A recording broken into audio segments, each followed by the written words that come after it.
13 years ago, on a cold January night in 1991, Major David Harris kissed his wife Sarah goodbye at their base housing in Saudi Arabia, unaware it would be their final embrace. The decorated F-16 pilot was scheduled for a routine night strike mission over Iraqi territory as part of Operation Desert Storm. His disappearance that night would plunge his family into a nightmare of uncertainty that lasted over a decade, while the community of military families watched in horror as one of their own simply vanished into the darkness of war. The police and military investigators considered various possibilities: enemy capture, mechanical failure, pilot error, but couldn't solve the mystery, causing outrage among Harris's squadron mates and family who never lost hope. Fighting for the truth to surface, they refused to accept that a decorated pilot could simply disappear without answers. Major David Harris represented everything the Air Force valued: precision, dedication, and unwavering courage. At 34, he had already distinguished himself through multiple deployments, earning the respect of his peers and the admiration of his subordinates. His wife Sarah often spoke of his meticulous nature, how he would spend hours studying flight plans and weather patterns before each mission. Their children, 8-year-old Michael and 6-year-old Jennifer, knew their father as the man who taught them to identify aircraft by their silhouettes and promised to take them flying when the war ended. On that fateful January evening, Harris attended the standard pre-flight briefing in the operations center. Fellow pilots later recalled his calm demeanor, his methodical questions about target coordinates and potential threats. The mission parameters seemed routine: a night strike against strategic targets deep in Iraqi territory, part of the systematic campaign to cripple enemy infrastructure. Weather conditions were acceptable, visibility good, and intelligence reports indicated minimal anti-aircraft activity in the target zone. At 2147 hours, Harris taxied his F-16C Fighting Falcon to the runway threshold. The aircraft, tail number 880123, had been his assigned mount for 3 months, a machine he knew intimately. Ground crew later testified that all pre-flight checks were completed normally, with no mechanical irregularities reported. The last communication from Harris came at 2152 hours as he received clearance for takeoff. Tower, Falcon 27, ready for departure. His voice was steady, professional, betraying no hint of the tragedy about to unfold. The F-16 disappeared from radar screens approximately 40 minutes into the flight, somewhere over the vast expanse of the Iraqi desert. Search and rescue operations launched immediately, with multiple aircraft scouring the projected flight path.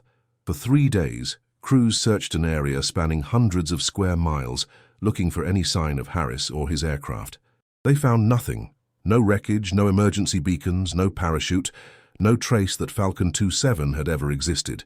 The official investigation that followed proved equally fruitless. Analysts examined radar data, communications records, and weather reports, searching for clues to Harris's fate. Enemy activity in the area was minimal that night, making a shoot-down unlikely, but not impossible. Mechanical failure remained a possibility, though the F-16's excellent safety record argued against it.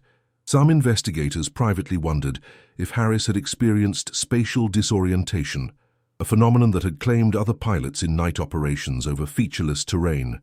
For Sarah Harris, the lack of answers became a torture worse than death itself. Military protocol required her to wait, to hope, to maintain faith that her husband might still be alive somewhere in enemy territory. The children asked daily when Daddy would come home, their innocent questions cutting through her heart like shrapnel. She attended casualty notification briefings, participated in family support groups, and clung to every scrap of information the military provided, no matter how insignificant. The base community rallied around the Harris family with typical military solidarity. Fellow wives brought meals, helped with childcare, and provided shoulders to cry on during the darkest moments.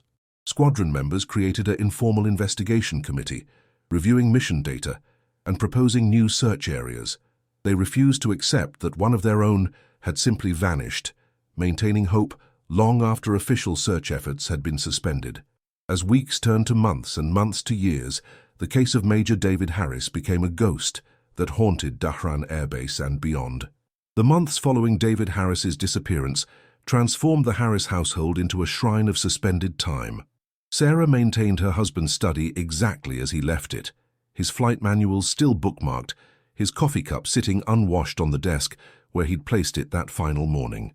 She couldn't bring herself to pack away his uniforms or dispose of his personal effects, clinging to the desperate hope that he might walk through the door at any moment, demanding to know why she'd touched his things. Military bureaucracy, with its cold efficiency, classified Harris as missing in action, a designation that provided neither closure nor peace. Sarah found herself trapped in administrative limbo, receiving survivor benefits while being told her husband's status remained undetermined. The uncertainty corroded her sleep, her appetite, her ability to function as a mother to two children who desperately needed stability in their shattered world. Michael, now 9, began exhibiting behavioral problems at school. His teachers reported aggressive outbursts, difficulty concentrating, and a troubling obsession with military aircraft. He would spend hours drawing F-16s in various states of destruction, creating elaborate scenarios where his father's plane crashed but the pilot always survived. Jennifer, barely 7, regressed emotionally, wetting the bed and refusing to sleep alone. She insisted on keeping a light burning in her room, convinced that darkness had swallowed her father and might come for her next. The base chaplain, Captain Robert Martinez, became a frequent visitor to the Harris home. A gentle man with kind eyes and infinite patience, he listened to Sarah's fears, her anger, her desperate bargaining with God for answers. During their sessions, Sarah would rage against the unfairness of war, the cruel randomness that had selected her husband for vanishing while others returned safely. Martinez offered no easy platitudes, understanding that faith in the face of such uncertainty required strength beyond human comprehension. Squadron life continued around the Harris family's grief, but David's absence left a void that couldn't be filled. His wingman, Captain James Bulldog Peterson, flew with a new partner, but frequently mentioned how Harris would have handled certain situations. During briefings, empty chairs seemed to echo with Harris's voice, his methodical questions, his careful analysis of mission parameters. The squadron's unofficial motto became, "Bring David home," painted discreetly on aircraft and equipment as a reminder of their missing brother. Intelligence reports occasionally surfaced, suggesting American prisoners in Iraqi custody, sending Sarah's hopes soaring before being dashed by subsequent denials or lack of confirmation. Each false lead felt like losing David all over again, the emotional whiplash exhausting her reserves of strength. Military liaisons tried to manage her expectations while maintaining operational security, a delicate balance that satisfied no one and helped nothing. The wider military community grappled with Harris's disappearance as symbol of war's random cruelty. Here was an experienced pilot, flying a reliable aircraft on a routine mission, yet he had vanished as completely as if he'd never existed. It challenged the illusion of control that professional warriors required to function, the belief that skill and preparation could overcome any threat. His loss reminded everyone that in war, fate could strike without warning or logic. Sarah began attending grief counseling sessions with other military wives who had lost husbands in various ways. The group met weekly in a base conference room, sharing stories, tears, and coping strategies. Some had received their husbands' remains and held proper funerals. Others, like Sarah, existed in the gray zone of uncertainty. The counselor, a civilian psychologist named Dr. Rebecca Foster, helped them understand that grief without closure followed different patterns, often becoming frozen in the early stages of denial and bargaining. As the first anniversary of David's disappearance approached, Sarah faced a terrible decision. Should she hold a memorial service, despite having no body to bury? The military offered to conduct such ceremonies for MIA families, recognizing their need for communal grieving rituals. But Sarah couldn't bring herself to eulogize a man she still believed might be alive somewhere, suffering in enemy captivity, or recovering from injuries in some remote location. The children's questions became more sophisticated and heartbreaking as they matured. Michael wanted to know about enemy prison camps, whether Daddy was being tortured, if rescue missions were being planned. Jennifer asked why God would take fathers away from little girls who needed them. Sarah found herself lying to protect their innocence, while struggling with her own doubts about divine justice and military competence. The case files grew thicker, as investigators pursued every lead, no matter how tenuous. Satellite imagery was re-examined, communications intercepts analyzed, and former prisoners of war debriefed about possible sightings of American airmen. Each avenue of inquiry led to dead ends, but the investigators persisted, understanding that families needed to see effort being made, even when hope seemed irrational. The transition from military wife to single mother occurred gradually for Sarah Harris, each passing month making David's absence more permanent while his presence grew more ghostly. By 1993, she had been forced to make practical decisions that felt like betrayals, selling the house they'd planned to retire in, moving closer to her parents in Ohio, enrolling the children in civilian schools where their father's disappearance became ancient history rather than daily reality. Michael, now 11, had developed an encyclopedic knowledge of aircraft and military operations, as if understanding every detail of his father's profession might somehow bring him home. He built Model F-16s with obsessive precision, researching paint schemes and squadron markings until each replica was museum quality. His bedroom resembled a shrine to air power, walls covered with photographs of fighter jets and maps of the Middle East, marked with possible crash sites and search patterns. Jennifer, approaching 10, had grown quiet and introspective, her early regression replaced by premature maturity. She helped her mother with household tasks without being asked, never complained about their reduced circumstances, and seemed to understand instinctively that additional burdens would be unwelcome. Her school counselors worried about a child who never caused trouble, never demanded attention, never acted her age. The military's commitment to finding Harris gradually diminished as new crises demanded resources and attention. Annual reviews of his case became perfunctory exercises, with investigators going through the motions of due diligence, while acknowledging privately that after this much time discovering his fate was unlikely.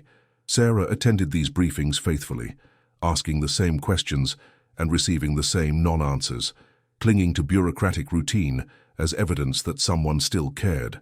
Other military families cycled through similar tragedies as conflicts erupted worldwide, each new crisis creating fresh widows and orphans who needed support and attention. Sarah found herself becoming an elder stateswoman among military wives, someone who understood the unique pain of losing a husband to uncertainty rather than confirmed death. She volunteered with family support groups, helping newcomers navigate the maze of benefits, counseling, and memorial services. The Persian Gulf War had become historical footnote by the mid-1990s, its quick victory and minimal casualties making it seem almost anticlimactic compared to Vietnam or World War II. David Harris's disappearance became one of its few lingering mysteries, occasionally mentioned in military journals or veterans' publications, as an example of war's unresolved costs. Sarah kept scrapbooks filled with these articles, each mention of her husband's name feeling like proof that he hadn't been completely forgotten. Technology advanced rapidly during the 1990s, offering new possibilities for solving old mysteries. Satellite imagery became more sophisticated, GPS navigation more precise, communications monitoring more comprehensive. Sarah followed these developments obsessively, writing letters to military officials suggesting new applications for emerging technologies. Most responses were polite but non-committal, acknowledging her suggestions while making no commitments to act on them. The children adapted to their circumstances with resilience that both impressed and worried Sarah.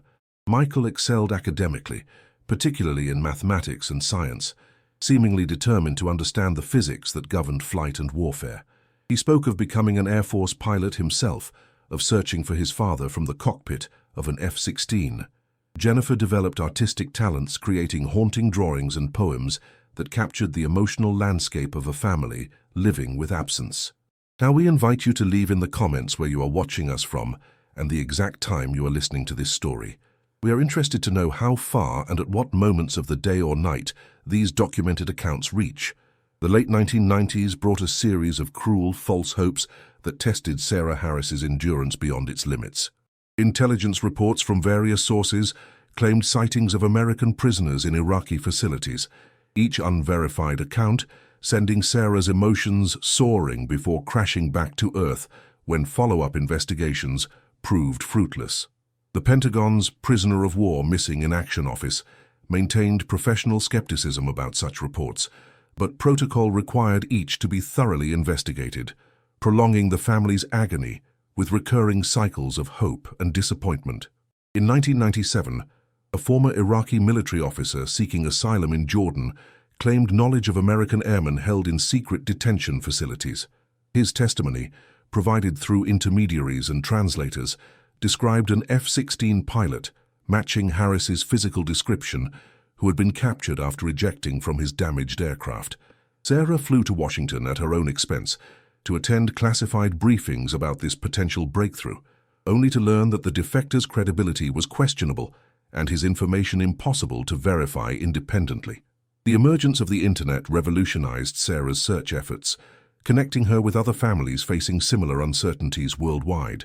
Online forums dedicated to missing military personnel became her digital lifeline, providing emotional support and practical advice from people who understood her unique form of grief. She learned about new investigative techniques, lobbying strategies, and legislative initiatives designed to improve military accountability for missing personnel. Michael, now in high school, had channeled his obsession with his father's disappearance into academic achievement and leadership roles. He served as president of his school's aerospace club, organized fundraisers for POW MIA organizations, and maintained correspondence with Air Force officials about his father's case. His determination to become a pilot himself remained unwavering, viewing military service as both tribute to his father and continuation of an unfinished mission. Jennifer's artistic talents had evolved into sophisticated expressions of loss and longing. Her paintings depicted abstract landscapes of sand and sky, empty horizons that seemed to stretch beyond the canvas into infinity. Art teachers recognized her exceptional ability, but worried about the melancholy that permeated her work. She rarely spoke about her father directly, but incorporated symbols of flight and disappearance into every piece she created. The military's approach to Harris's case had evolved from active investigation to passive monitoring, responding to new information but no longer generating original leads. Annual case reviews became brief formalities, acknowledging that 12 years of searching had exhausted conventional possibilities. Sarah understood this reality intellectually but couldn't accept it emotionally, continuing to push for new initiatives and approaches despite diminishing official enthusiasm. Political changes in Iraq following the Gulf War created new opportunities for investigation, but also new obstacles. The country remained largely inaccessible to American search teams, while local authorities showed little interest in cooperating with inquiries about missing military personnel. Diplomatic channels provided occasional updates about ongoing discussions, but these communications typically contained more qualifications than substance. Professional counselors had warned Sarah about the psychological dangers of prolonged uncertainty, explaining how the inability to complete the grieving process could lead to emotional paralysis and depression. She experienced periods of profound despair, days when getting out of bed seemed impossible, and caring for her children required superhuman effort. During these dark intervals, she questioned whether continuing the search was fair to Michael and Jennifer, who deserved a mother capable of embracing the future rather than remaining trapped in the past. The approach of the new millennium brought reflection on the decade that had passed since David's disappearance. Sarah realized that she had aged years beyond the calendar, that stress and sleepless nights had carved premature lines around her eyes and gray streaks through her hair. Friends from her military days had moved on with their lives, remarrying, pursuing careers, creating new identities, separate from their service connections. She felt frozen in 1991, unable to move forward, while her husband remained lost somewhere in the desert. Support groups had taught Sarah that healing didn't require abandoning hope, but it did demand accepting uncertainty as a permanent condition rather than a temporary obstacle to overcome. This philosophical adjustment proved incredibly difficult for someone who had spent years believing that persistence and determination would eventually yield answers. Learning to live with questions rather than demanding solutions represented a fundamental shift in her approach to existence. Michael's approaching graduation forced Sarah to confront practical questions about her son's military ambitions. Air Force Academy admissions officers knew about his father's disappearance and viewed his application favorably, recognizing both his academic qualifications and personal motivation. Sarah supported his goals while privately fearing that his decision was motivated more by trauma than genuine calling, that he was trying to complete his father's interrupted story rather than write his own. The year 2000 arrived with technological optimism and Y2K fears, but for Sarah Harris, it marked simply another year in her decade of uncertainty. Michael had graduated high school with highest honors, and received his appointment to the Air Force Academy, an achievement that filled Sarah with pride and terror in equal measure. Watching her 18-year-old son take his oath as a cadet, she saw David's determined expression reflected in their child's face, a genetic echo that both comforted and haunted her. Jennifer, now 16, had blossomed into a gifted artist whose work was beginning to attract attention beyond high school art shows. Gallery owners in Columbus had expressed interest in exhibiting her paintings, drawn to the emotional depth and technical skill that seemed impossible in someone so young.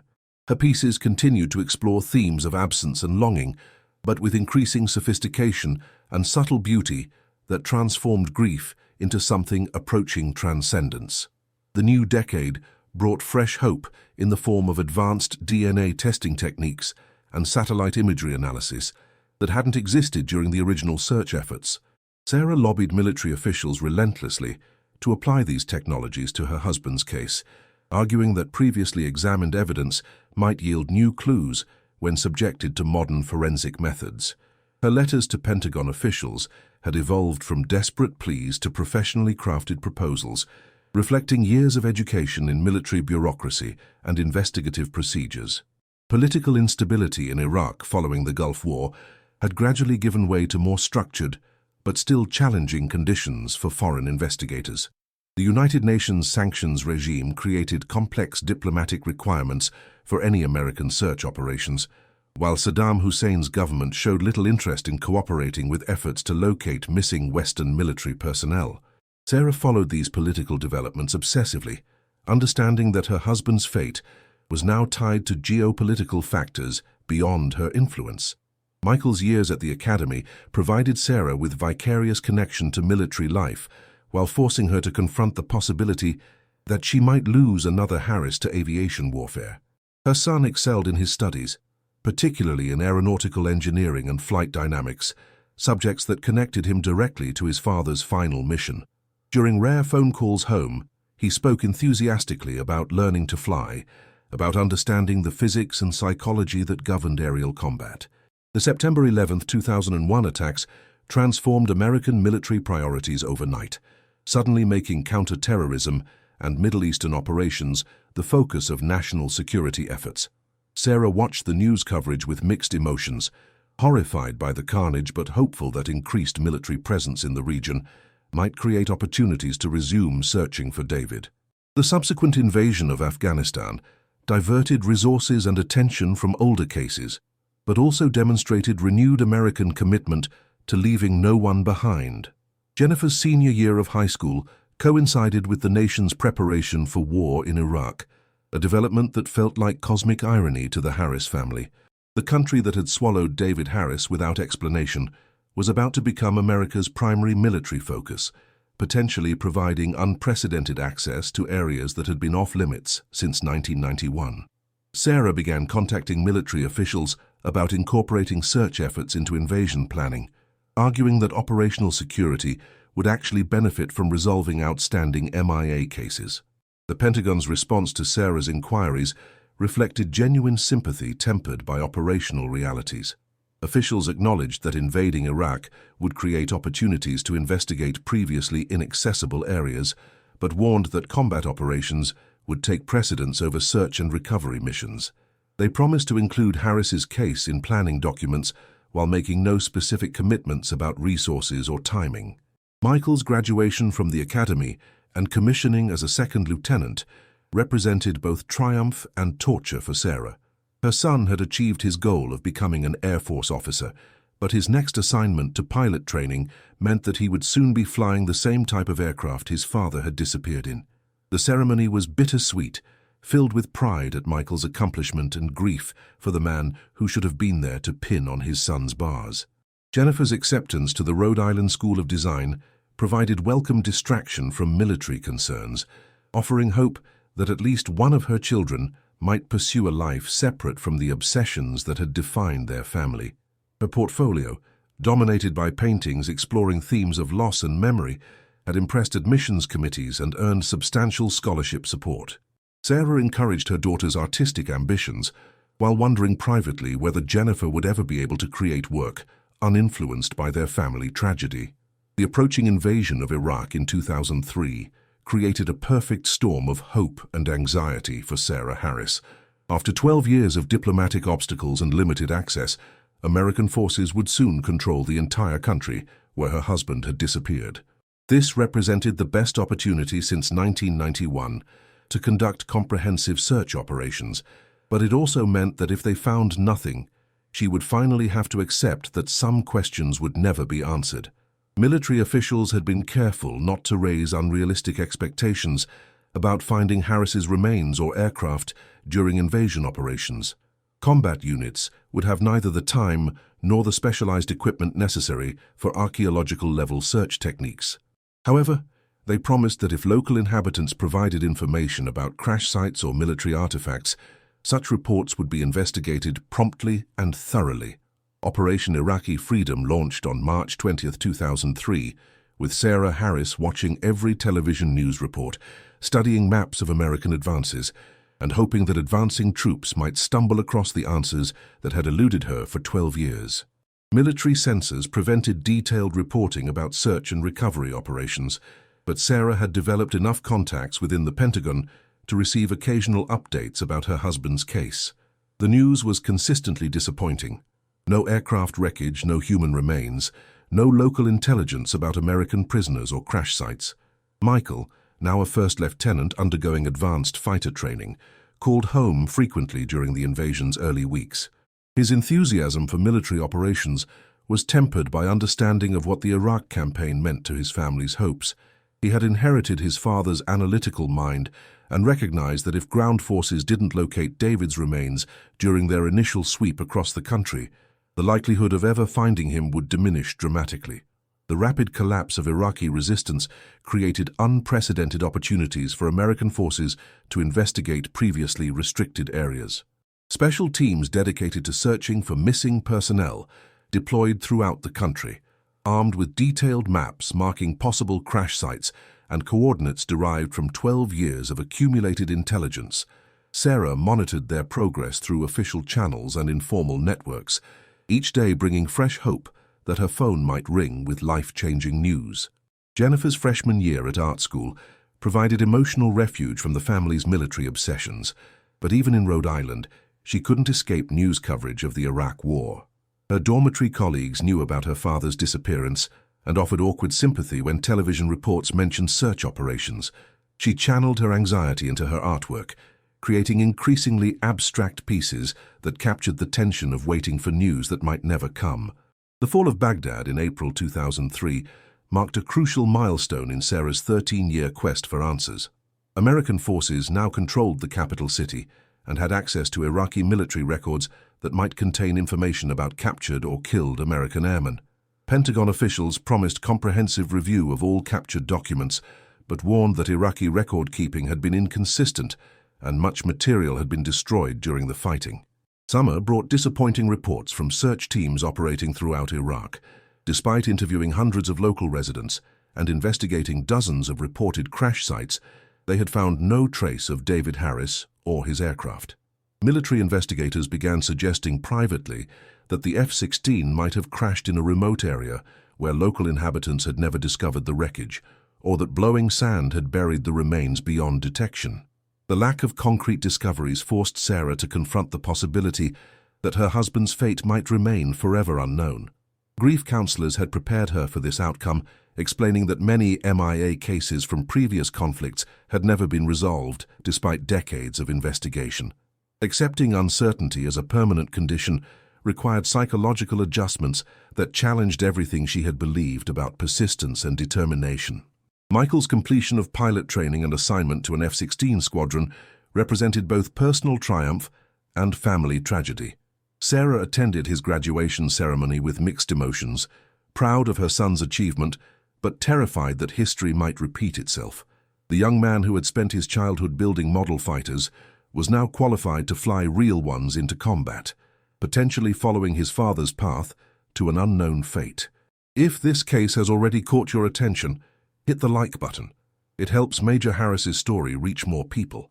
The establishment of permanent American bases in Iraq created ongoing opportunities for search operations, but also revealed the enormous scope of the challenge.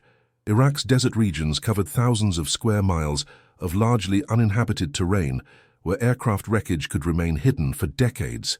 Satellite imagery could identify potential crash sites, but ground investigation of each location required significant resources and time. Local Iraqi cooperation with American search efforts proved sporadic and unreliable. Some residents provided helpful information about events they had witnessed during the 1991 war, while others remained suspicious of American motives or demanded payment for their assistance. Cultural and linguistic barriers complicated interviews, while ongoing insurgent activity made travel to remote areas increasingly dangerous. Sarah's communications with Pentagon officials had evolved into routine monthly updates that typically contained no new information. She appreciated the military's commitment to keeping her informed, but gradually realized that bureaucratic courtesy might be substituting for genuine investigative progress. The language in official reports had shifted subtly from active voice to passive voice, suggesting that Harris's case was being managed rather than actively pursued. The approach of the war's first anniversary brought media attention to unresolved MIA cases, including several interviews with Sarah about her family's experience. She used these opportunities to publicize her husband's disappearance and appeal for information from Iraq war veterans who might have encountered aircraft wreckage during their deployments. The response was overwhelming, but ultimately fruitless, generating hundreds of tips that proved to be misidentifications or false memories. March 15, 2004, dawned like any other day for Iraqi farmer Ahmed al-Rashid as he walked the boundaries of his property near the small village of Al-Hilal, roughly 60 miles south of Baghdad. The spring planting season required careful inspection of his fields, checking for winter damage and planning crop rotations that would maximize his family's meager income. What he discovered that morning, partially exposed by recent sandstorms and winter rains, would finally answer questions that had tormented the Harris family for 13 years. The twisted piece of metal protruding from the sand might have been dismissed as wartime debris, common enough in a country that had endured 3 major conflicts in 2 decades. But al-Rashid had served briefly in the Iraqi Air Force during his youth and recognized the distinctive blue-gray paint scheme and angular design characteristics of American military aircraft. More disturbing were the bone fragments scattered nearby, bleached white by desert sun but unmistakably human in origin. Al-Rashid faced a dilemma that reflected Iraq's complex post-invasion reality. Reporting his discovery to American authorities might bring unwanted attention to his remote farm, but ignoring human remains violated both religious principles and common decency. After consulting with village elders and religious leaders, he decided to notify the local American Civil Affairs Unit, a decision that would set in motion the final chapter of Major David Harris's story. The American response was swift and professional. Within hours of al-Rashid's report, a joint team of military investigators, forensic specialists and explosive ordnance disposal experts had arrived at the crash site.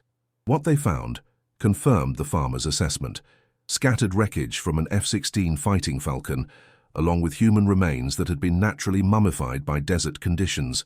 Personal effects found near the body included a partially melted identification tag and fragments of flight gear consistent with 1991-era equipment. Captain Sarah Mitchell, the military forensic anthropologist leading the recovery operation, had participated in dozens of similar missions throughout Iraq. She understood that families of missing service members lived in emotional suspension, trapped between hope and despair until their loved ones' fates could be definitively established. Her methodical approach to evidence collection reflected both scientific rigor and compassion for people who had waited years for answers. The crash site told a story that investigators could reconstruct with reasonable confidence. Harris's F-16 had apparently suffered catastrophic mechanical failure or enemy fire while returning from his mission, forcing him to attempt an emergency landing in what he must have hoped was friendly territory. The aircraft's final descent had been steep and fast, suggesting that Harris had little time to react to whatever crisis had befallen him. There was no evidence of ejection, indicating that he had stayed with his aircraft to the end. Recovery of Harris's remains required painstaking archaeological techniques to ensure that no evidence was overlooked and that his body was treated with appropriate dignity. Military protocol demanded that fallen service members be repatriated with full honors, their families notified through official channels rather than media reports or rumors. Sarah Harris would learn of her husband's discovery through a carefully choreographed sequence of phone calls and personal visits designed to provide maximum support during her moment of truth.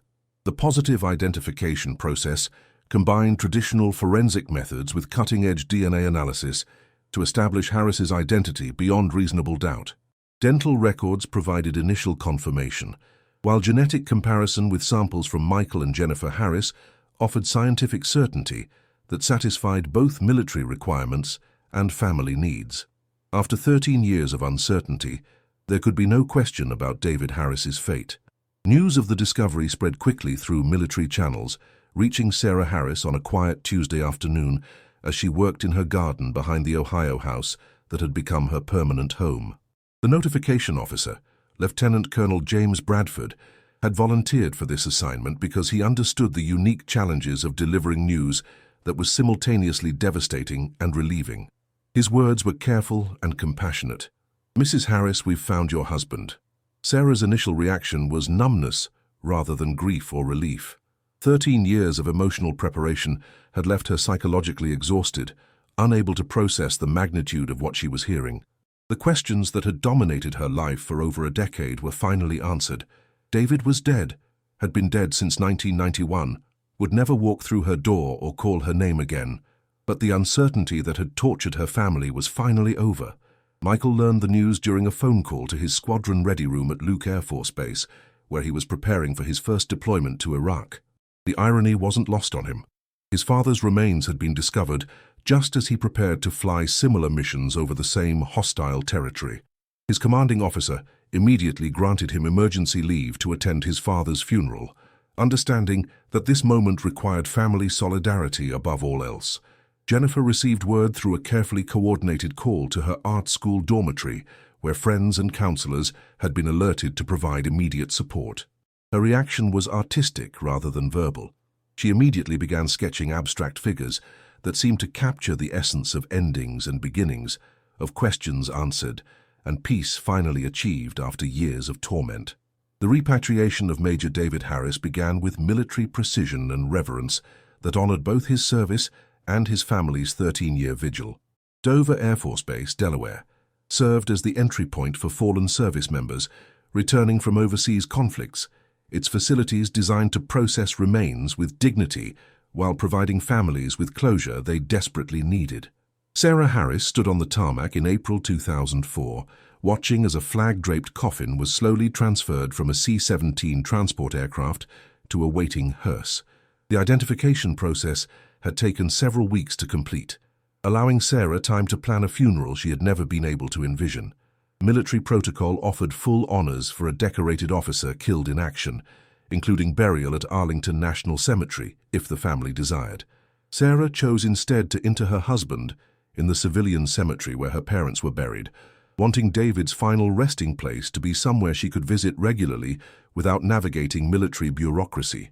Michael arrived from Arizona still wearing his flight suit, having flown cross-country immediately after receiving notification of his father's discovery. The young lieutenant's resemblance to his father was striking, particularly in military uniform, creating emotional moments for family friends who remembered David Harris in his prime. Michael's presence provided stability for his mother and sister, his military bearing lending dignity to proceedings that might otherwise have been overwhelming. Jennifer's artwork had undergone a dramatic transformation following news of her father's discovery.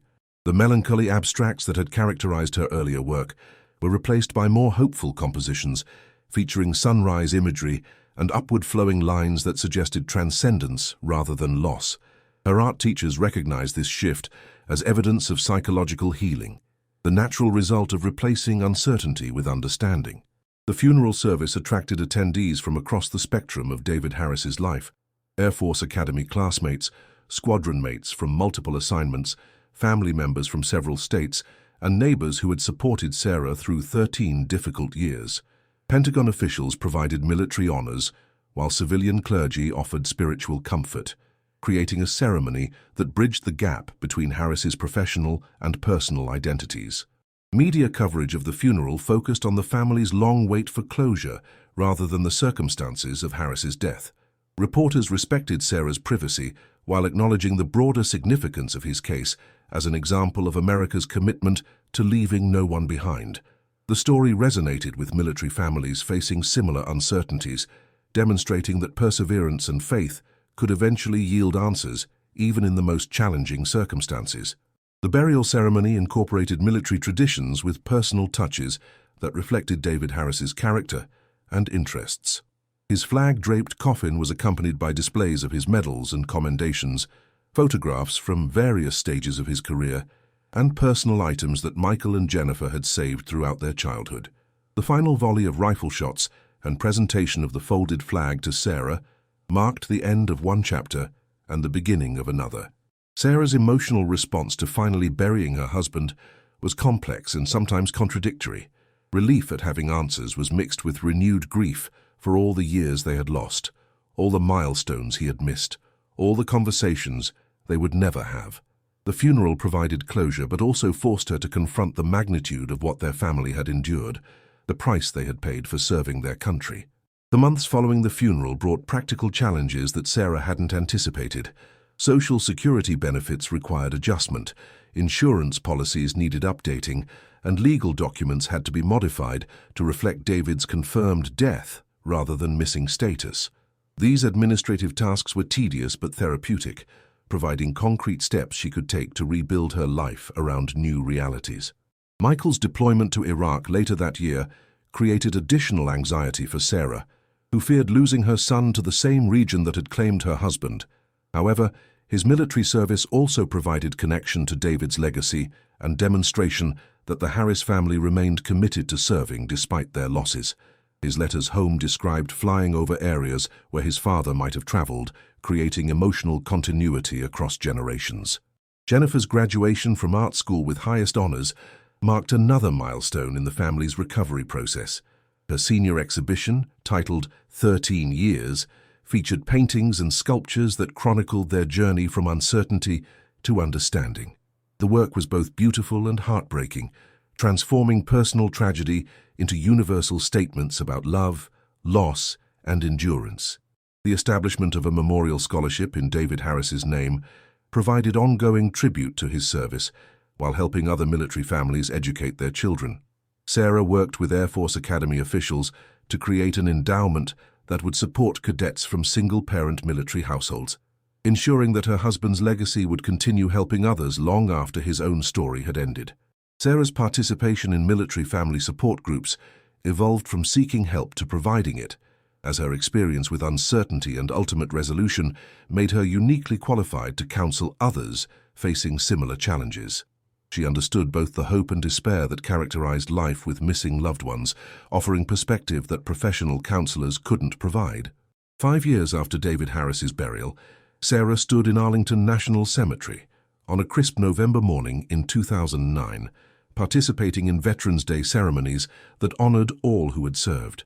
The years since her husband's funeral had brought gradual healing and renewed purpose, transforming her from a woman frozen in time to an advocate for military families facing similar uncertainties.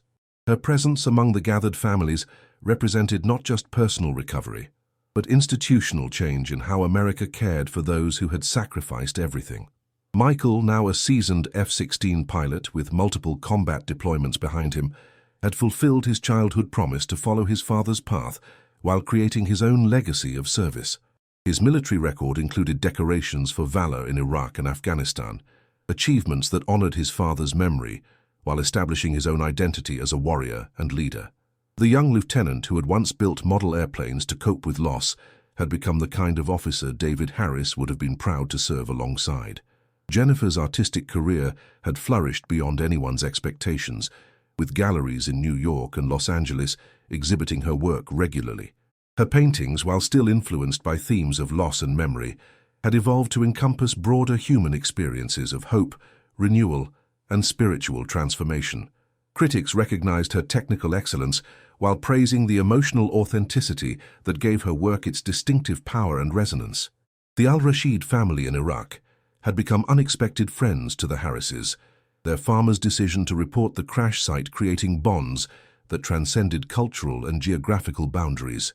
Through military interpreters and eventually direct correspondence, Sarah had expressed her gratitude for Ahmed's compassion and religious conviction. His actions represented the best of human nature, choosing to do right despite personal risk or inconvenience.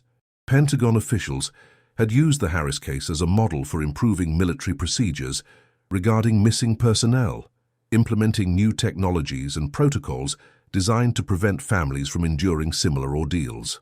Satellite imagery analysis became more sophisticated. DNA identification procedures were streamlined, and communication with families was restructured to provide regular updates rather than bureaucratic silence. The passage of time had allowed Sarah to appreciate aspects of her experience that were invisible during the years of uncertainty. Her children had developed extraordinary resilience and compassion, qualities forged by adversity but expressed through service to others. Michael's military career reflected values that his father had embodied, while Jennifer's art gave voice to experiences that might otherwise remain unspoken. Sarah's remarriage to Robert Martinez, the base chaplain who had counseled her family during their darkest years, represented healing rather than replacement. Their relationship had developed slowly over many years, built on shared understanding of loss and mutual commitment to helping others facing similar challenges. Robert's patient presence had provided stability during Sarah's recovery while respecting her continuing love for David's memory. The scholarship fund established in David Harris's name had grown to support dozens of military children pursuing higher education, creating ripple effects of opportunity that extended far beyond the original tragedy. Sarah's involvement in fundraising and selection committees had connected her with hundreds of military families, each with their own stories of sacrifice and service. Modern technology had revolutionized the search for missing military personnel, with GPS tracking, advanced communications, and real-time satellite imagery making disappearances like David Harris's far less likely. However, Sarah understood that no system was perfect, that families would continue facing uncertainty, and that her experience could provide guidance and hope for those following similar paths. The annual memorial service at David's gravesite had become a gathering point for extended family, military colleagues, and friends who wanted to honor his memory while celebrating the family's resilience.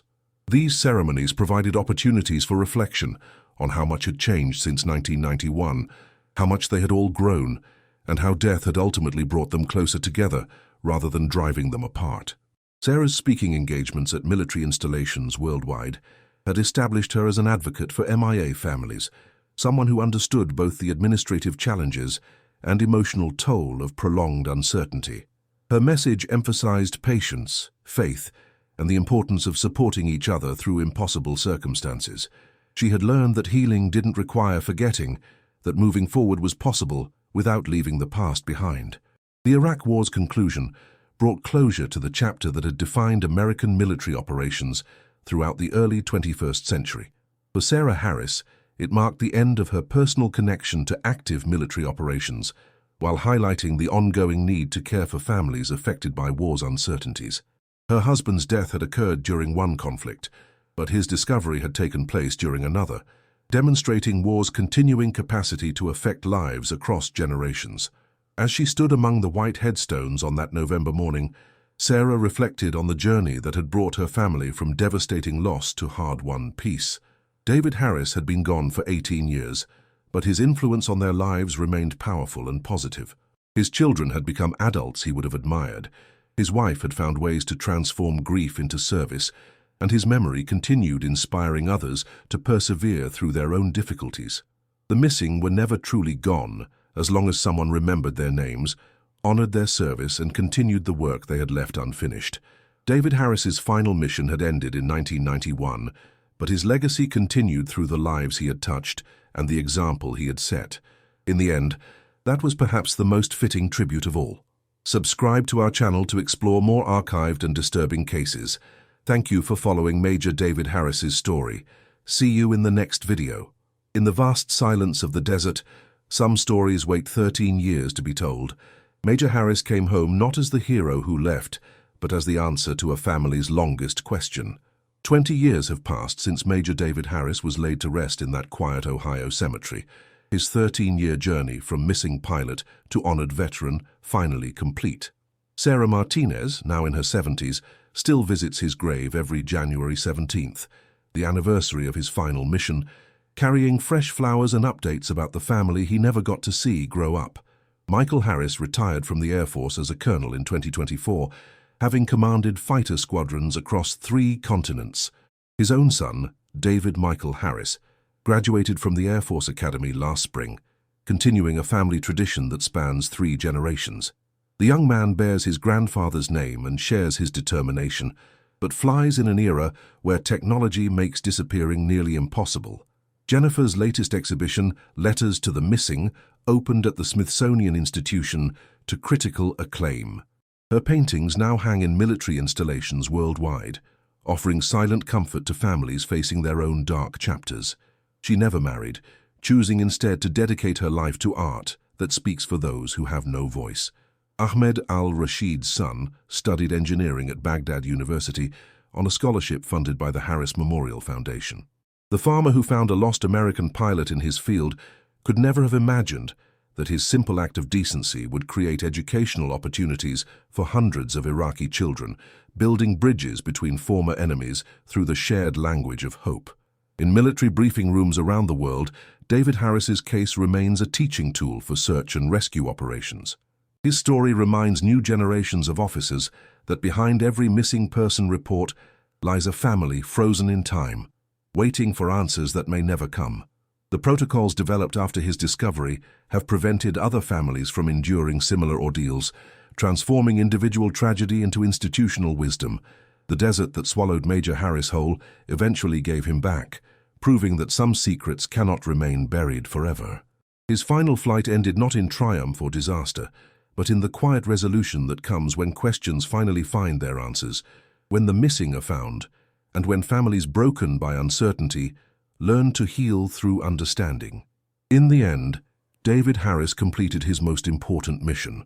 Not the one that took his life, but the one that gave his family strength to carry on without him, transforming their loss into legacy, their grief into grace, and their 13 years of darkness into a lifetime of light. The desert keeps its secrets until it's ready to tell them. Major Harris waited 13 years to come home. Some stories are worth the wait.